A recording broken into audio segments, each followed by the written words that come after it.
Very good morning to all students.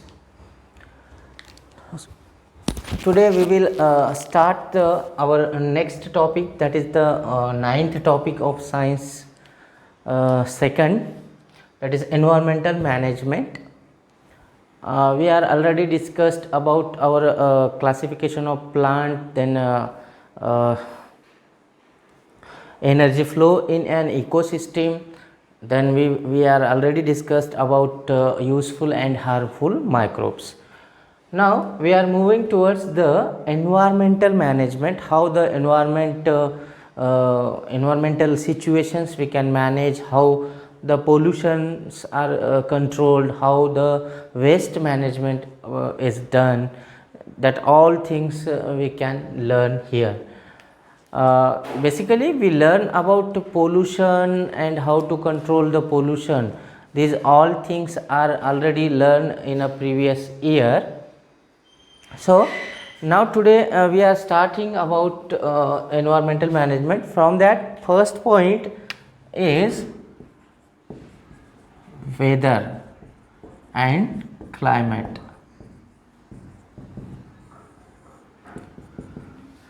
हा आपल्या या चॅप्टरमध्ये फर्स्ट पॉईंट आहे, जो फर्स्ट बीट किंवा आपण त्याला म्हणू फर्स्ट चॅप्टर, या टॉपिकमधलं first chapter.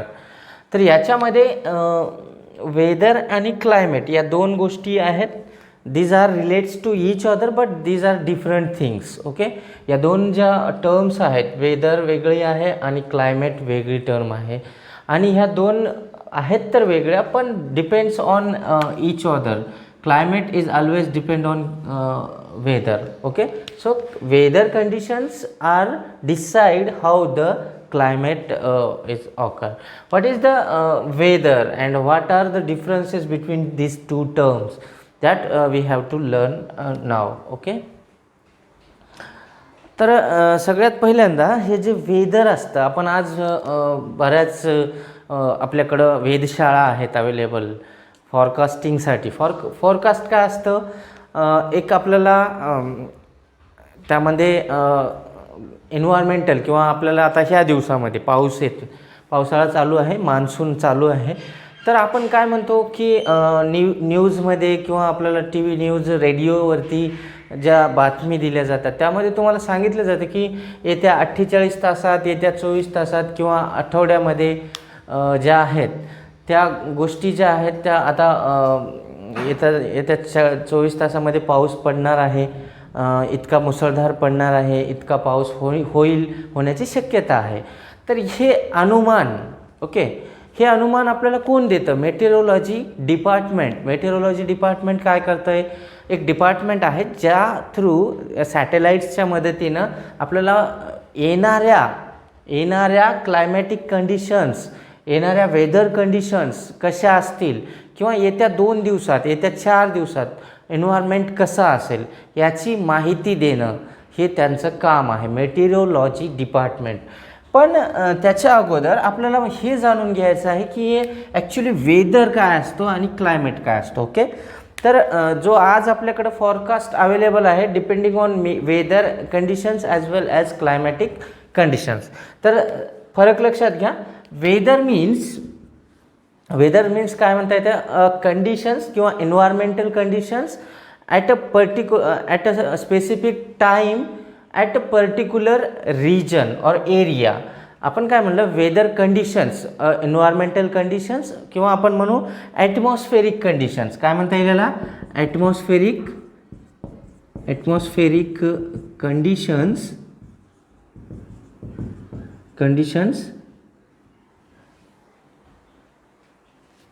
at a specific time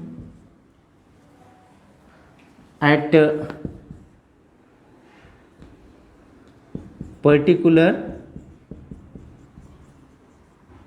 region or area is called as weather. This term is referred to as weather. Okay, लक्षात ठेवायचं, वेदर जे असतं एक अशा conditions, atmospheric condition at a specific टाईमसाठी असतं आणि पर्टिक्युलर एरियामध्ये. सपोज करा कधी कधी काय होतं की आपल्याला आता हा आपला नांदेडचा एरिया आहे, आपल्या सिटीच्या एरियामध्ये असं तुम्ही ऐकलं असेल की आमच्या आता आपल्याकडून काही बऱ्याचशा स्टुडंट्स जे असतात गावाकडून येतात. जेव्हा आजच्या कंडिशन्समध्ये म्हणजे आज जे एन्व्हायरमेंटल कंडिशन्स आहेत, जो सीझन चालू आहे, मान्सून सीझन आहे, तर कुठं पाऊस पडतोय तर कुठं पडत नाही, राईट. म्हणजे हे काय आहे, एक प्रकारच्या चेंजेस आहेत, वेदर चेंजेस आहेत. आणि काय होतं कधी कधी जास्त टेम्परेचर असतो तर कधी कुठं थंड हवामान असतो, म्हणजे कुठं वारे असतात तर कुठे नसतात. ह्या सगळ्या ज्या ॲटमॉस्फिअरिक कंडिशन्स आहेत ॲट स्पेसिफिक टाईम आणि स्पेसिफिक एरियामध्ये किंवा पर्टिक्युलर एरियामध्ये, यालाच आपण म्हणत असतो वेदर. आणि वेदर जो आहे तो कंटिन्युअसली फ्लक्च्युएट करतो, चेंज होतो.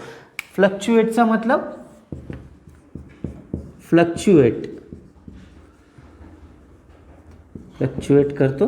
फ्लक्च्युएटचा अर्थ होतो चेंज होणं, चेंजेस होत असणं, चेंजेस बदलत असतो, सतत बदलत असतो.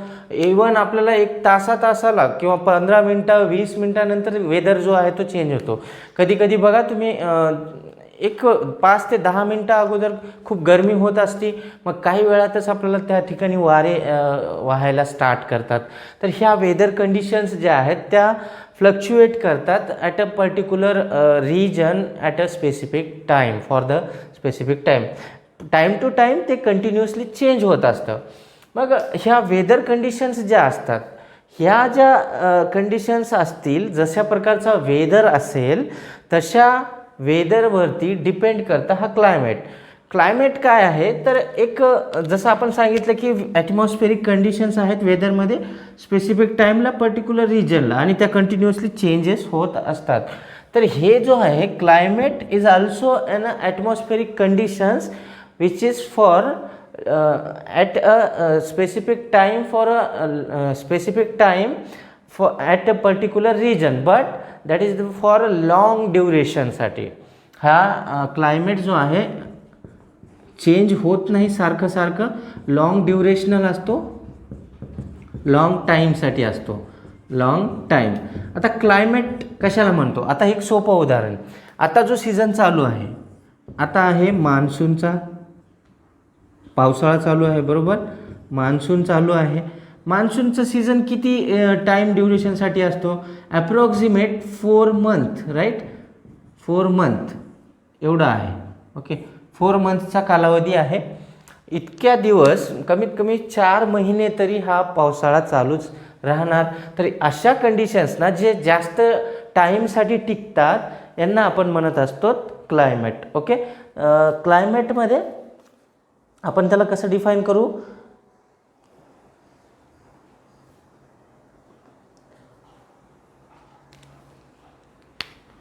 क्लायमेट इज दॅट, इथं याची डेफिनेशन घेऊ. Climate is that, okay, climate is that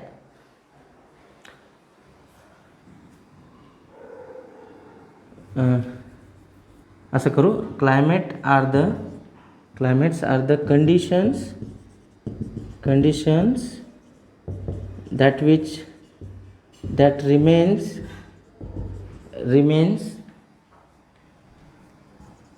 constant,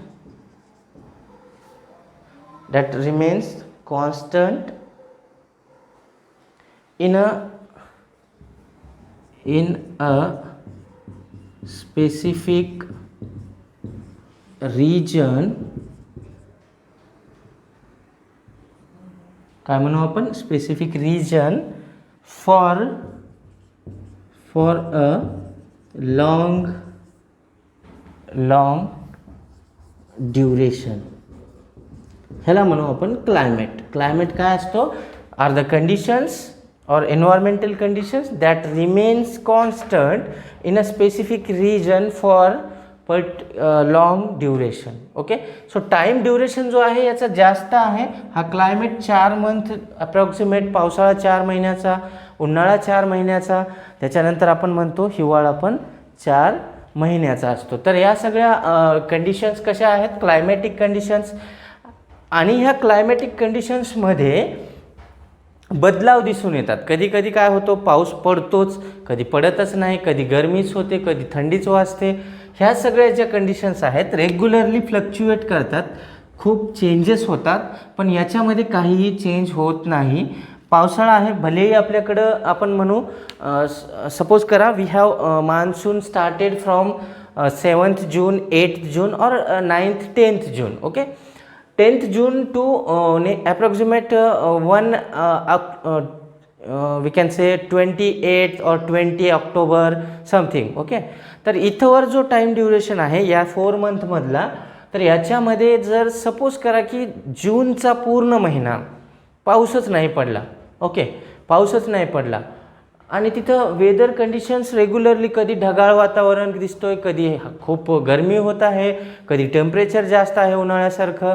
तर या गोष्टी ज्या आहेत त्या कंटिन्युअसली रोजच्या वेगळ्याच दिसू लागल्या. ओके, मग याच्यानं काय क्लायमेट बदलून जातो, काय पावसाळा संपतो? नाही संपणार, कारण climate is for the long ड्युरेशनसाठीच असतो तो पर्टिक्युलर रिजनमध्ये. आता तो क्लायमेट कोणत्या रिजनमध्ये आहे आणि तिथं कोणती सीझन असेल किंवा कोणता क्लायमेट असेल डिपेंड करतं पर्टिक्युलर एरियावरती. त्या कंडिशन्स कशा आहेत, तिथं ॲटमॉस्फेरिक कंडिशन्स, तिथल्या वेदर कंडिशन्स कशा आहेत. तर क्लायमेट इज आपण म्हणू शकतो की climate is depend on weather.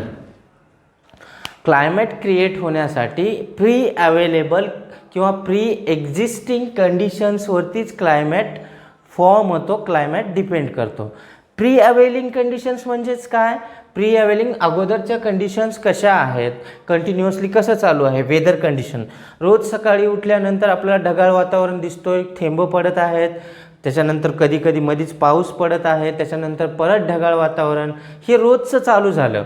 1 2 3 4 5 असं 7 8 9 10 असे दिवस चालले, जवळपास 1 महिना झाला असाच वातावरण दिसतोय. That is the climate of monsoon. That is the climate of monsoon. या कंडिशन्स आल्या कुठून, डिपेंड करतात वेदर कंडिशन्स कशा आहेत, तिथं वेदर रोज कसं बदलतोय, कशा प्रकारचं एन्व्हायरमेंट आहे याच्यावरतीच क्लायमेट डिपेंड करतो. क्लायमेट बनतो कसा, on the basis of weather conditions. Okay, so ह्याला म्हणू आपण weather and climate. That is clear. हे समजलं तुम्हाला. वेदर काय असतो, weather are the atmospheric conditions at a specific time of at a particular region किंवा for a particular region. Okay, तर त्या ठिकाणी तो कंटिन्युअसली चेंज होतो, त्याला म्हणतो आपण वेदर, जो रोजच्या रोज बदलत असतो. पण क्लायमेट कसा आहे, वेदर कंडिशन्सवरून बनलेला आहे. तर वेदर कंडिशन्स जरी रोजच्या रोज बदलत असल्या तरी मात्र एक प्रकारचं टाईम ड्युरेशन ठरलेला असतो, 4 मंथ 3 मंथ ते काही असेल, आणि त्याच्यामध्ये तुम्हाला एकच क्लायमेट दिसतो, दॅट इज द आता जो चालू आहे तो मान्सूनचा. तर या गोष्टी ज्या आहेत त्या वेदर आणि क्लायमेटवरती डिपेंड असतात. Okay, so this is about weather and climate. ही क्लायमेटची डेफिनेशन आणि इथं लिहिलेली होती वेदरची डेफिनेशन. लक्षात ठेवायचं, वेदर फ्लक्च्युएट रेग्युलरली. ओके, तो कंटिन्युअसली चेंज होत असतो weather, but climate do not change और fluctuate at within a short period of time. Okay, now what are the factors responsible for the creation of climate and weather? Okay, weather related factors म्हणू किंवा आपण climate related factors affecting on weather and climate. Okay, कुठले factors असू शकतात. Factors म्हटल्यानंतर environmental factor आले. आता environmental factor कोणत्या आहेत मग आपल्याकडं अवेलेबल. त्यामध्ये असणार आहे लाईट आहे आपल्याकडं, कोणती, सनलाईट, हा एक महत्त्वाचा फॅक्टर आहे. सनलाईट नंतर काय आहे आपल्याकडं, त्याच्यानंतर म्हणू आपण टेम्परेचर आहे. त्याच्यानंतर काय असतं, टेम्परेचर नंतर बघितलं तर आपल्याला ह्युमिडिटी दिसणार आहे. ह्युमिडिटी आहे, ह्युमिड कंडिशन्स आहेत. ह्युमिडिटी मीन्स आपल्याकडं जे उष्णता असते, आर्द्रता आपण म्हणतो मराठीमध्ये, तर त्या आहेत. ह्युमिडिटी जास्त कुठं असते? साऊथच्या साऊथ पोल जो आहे रिजन, म्हणजे इंडियामध्ये सांगतोय मी, तर हा रिजन जो आहे जास्त ह्युमिड कंडिशनमध्ये तशाच प्रकारची गरमी पण होत असते. तर ते पण डिपेंड करतं वेदर किंवा क्लायमेट कसा असेल, हा पण एक प्रकारचा फॅक्टर आहे. याच्यानंतर काय आहे, आपण म्हणू क्लाउड्स, ढगाळ वातावरण असेल, त्या पण डिपेंड एक फॅक्टर आहेत जे की वेदर आणि ह्याच्यावरती अफेक्ट करतात. त्यांना आपण म्हणू रेनफॉल, पाऊस पडणे, हे पण आपल्याला समजतं की पावसाळा चालू झाला तर मग आपण म्हणतो मान्सून आला. तर या कंडिशन्स. त्याच्यानंतर हे म्हणू विजिबिलिटी हा एक फॅक्टर आहे. त्याच्यानंतर म्हणू ॲटमॉस्फेरिक प्रेशर.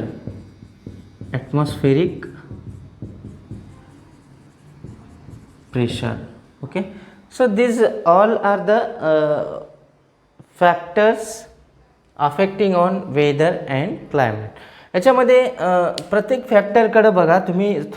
सनलाईट आहे, लाईट असेल, खूप जास्त सनलाईट अवेलेबल आहे आणि जास्त सनलाईट आहे याचा अर्थ काय आहे, तर तो टेम्परेचर इन्क्रीज करणार. सनलाईट जेवढी जास्त असेल ॲटमॉस्फिअरमध्ये तेवढं आपल्याकडं टेम्परेचर इन्क्रीज होत जाईल. आणि टेम्परेचर इन्क्रीज होणं म्हणजेच आपल्याकडं एक प्रकारचा क्लायमेट क्रिएट होतो, तो म्हणजे उन्हाळा, that is the summer.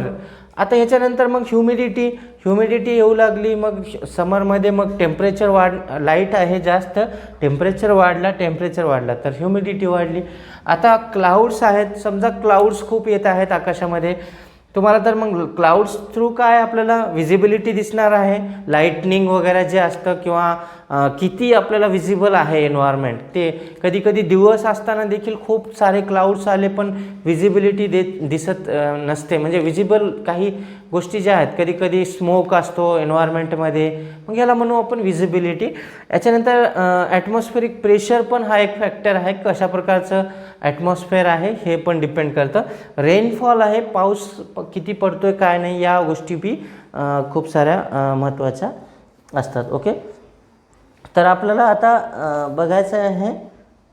So this is about weather and climate and some factors which are affecting on weather conditions or climatic conditions. So हा जो फॅक्टरचा फ्लो चार्ट दिलेला आहे पुस्तकमध्ये, तर तो क्वेश्चन तसा येऊ शकतो, किंवा what are the factors of weather affecting on weather and climate असं पण विचारलं जातं, किंवा तो डायरेक्टली तुम्हाला तो weather related factor or climatic related factors असं पण दिलं जातं.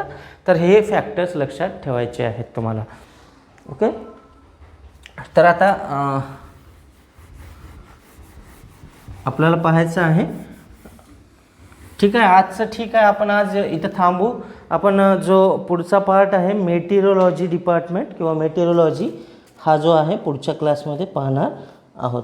So this is about weather and climate. आपला हा जो 9th चॅप्टर आहे, त्याच्या अगोदर आपण 8वा जो चॅप्टर घेतला युजफुल अँड हार्मफुल मायक्रोब्सचा, याच्यावरती पण आपल्याला एक्झाम घ्यायची आहे. आणि ती एक्झाम असेल